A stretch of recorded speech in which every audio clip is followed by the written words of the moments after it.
চট্টগ্রামে ফৌজদারহাটে বঙ্গোপসাগরের কোল ঘেঁষে শুরু হয়েছে মাসব্যাপী ফুল উৎসব। সকালে এই উৎসবের আনুষ্ঠানিক উদ্বোধন করেন মন্ত্রিপরিষদ সচিব ডক্টর শেখ আব্দুর রশিদ। ১৩৬ প্রজাতির ১ লাখের বেশি ফুল দিয়ে সাজানো হয়েছে এবারের ফুল উৎসব। দৃষ্টিনন্দন এমন আয়োজনকে ইতিবাচক হিসেবে দেখছেন নগরবাসী। দেশি বিদেশি ১৩৬ প্রজাতির ১ লাখেরও বেশি ফুলের সমাহার নিয়ে শুরু হয়েছে মাসব্যাপী ফুল উৎসব। শনিবার সকালে সীতাকুণ্ডের ফৌজদারহাট এলাকায় ডিসি পার্কে তৃতীয়বারের মতো এই ফুল উৎসবের আনুষ্ঠানিক উদ্বোধন করেন মন্ত্রিপরিষদ সচিব ডক্টর শেখ আব্দুর রশিদ। এই সময়টা অনেক স্নিগ্ধ লাগে, তার উপর চারপাশে এত ফুল এত সুন্দরভাবে সাজানো হয়েছে যে দেখতে আরো বেশি ভালো লাগছে।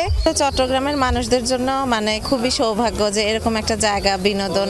এখানে এখন ফুলগুলো অনেক ছোট, এগুলো আস্তে আস্তে বড় হবে। বাচ্চাদেরকে নিয়ে আসি যেন ফুলের সাথে পরিচিত হয়, যেহেতু ফুল উৎসব, ফুলের সাথে পরিচয় হবে, তারা জানতে পারবে যে কোনটা কি ফুল, অন্তত এটা জানার জন্য আর কি নিয়ে আসা।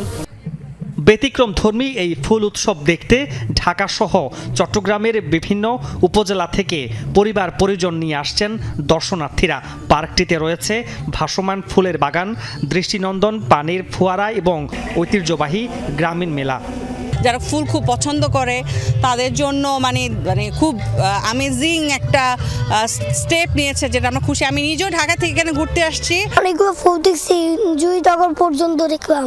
ঘোরার আসলে জায়গা খুব কম থাকে, সো এরকম ডিফারেন্ট টাইপের উদ্যোগ নিলে দেখা যায় আমরা একটু ঘুরে যেতে পারি, আসতে পারি। ফুল তো আসলে মানুষের একটা মনোরম পরিবেশ সৃষ্টি করে, মাইন্ড ফ্রেশ করে।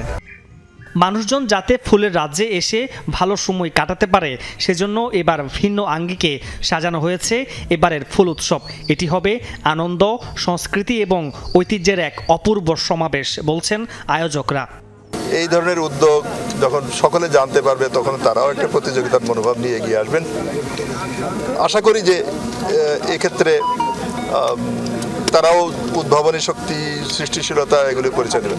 ভূমিদস্যুদের আখড়া ছিল এটা, তো আমরা সেই জায়গাটা উদ্ধার করার পরে আমরা মনে করলাম যে এটাকে কিভাবে পবিত্র একটা পর্যায়ে নিয়ে যায়, তো সেই জন্য কিন্তু আমরা প্রতিবারই ফুল উৎসব করার সিদ্ধান্ত নিয়েছি।